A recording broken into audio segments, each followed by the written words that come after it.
All right, Kurt. So from the face-on view, this is very important. You can see that red circle over here. That's sort of the no-go zone. I was trying to limit your hips, your lower body, from sliding off the ball like so.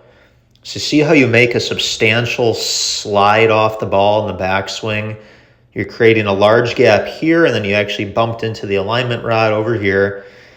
And what's happening is when you're in this position, pretty much 100% of your weight is now on your trail foot, and it's just going to be very difficult to make a good golf swing. So watch your other foot over here actually lift off the ground completely. So in a perfect world, we would like maybe 50-50 in terms of weight distribution, 50% of your weight on each foot during the entire backswing.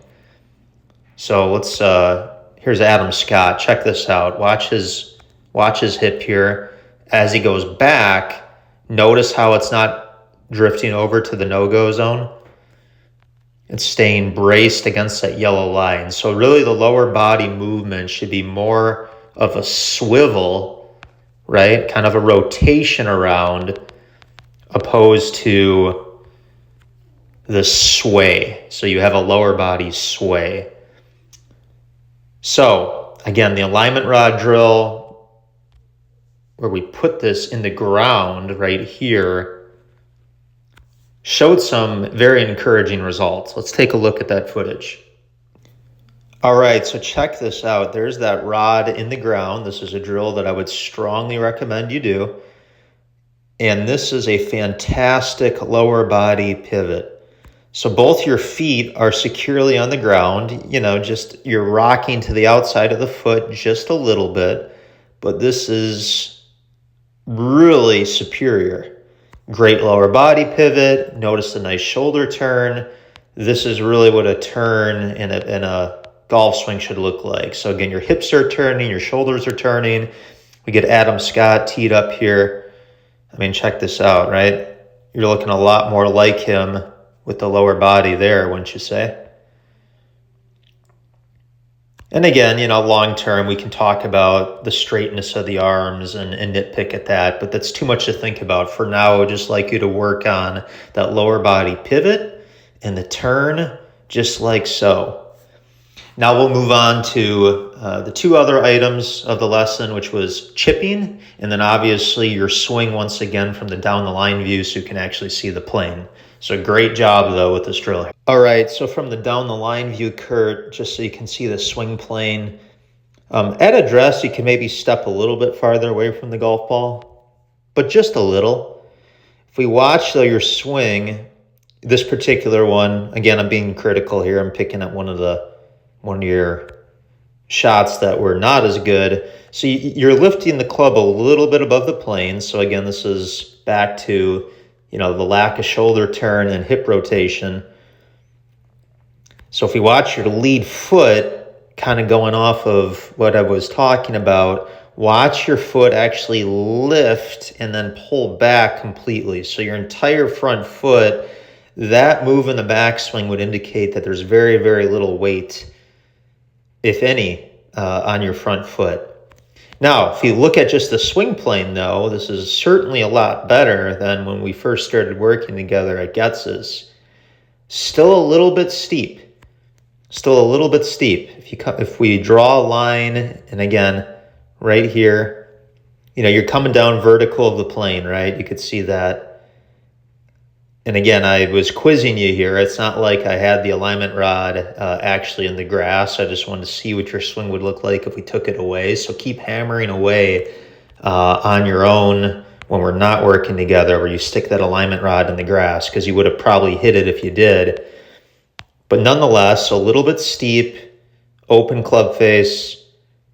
So the ball kind of went off to the right there. So just wanted you to see what that swing plane looked like. Again, I know that you hit a lot of better shots than that particular one, but let's look at the chipping footage.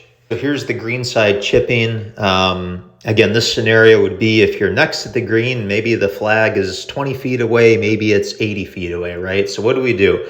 Well, first of all, very nice job of narrowing the stance. This is pretty standard if you watch good players when they hit a chip shot. I would say the ball could be a little bit farther back in your stance, but you're doing a better job of having the weight more stacked left, especially with chipping. Now, at address, that club is sitting back a little bit. I like to see a little more forward shaft lean.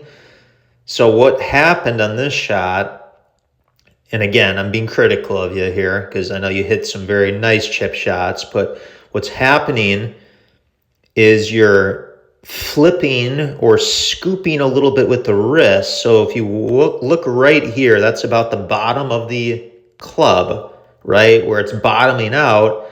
So you're actually hitting the golf ball on the upstroke, where with a chip shot, we need to be hitting down on the ball to get loft. So you actually hit this a little bit thin. We call that blading the ball, right? So you hit it a little bit thin, and then that was a low kind of runner where it went past the flag. So again, the biggest thing with the chipping, I like the narrow stance. I like how the weight is staying more left, but really we want to try to avoid the flipping, because if you look, you asked a question about the follow through. Check this out. The club is here, but look at your left arm. You're creating a reverse angle. So in a perfect world, we would like to see through impact, the club actually leaning here, in line with your left arm.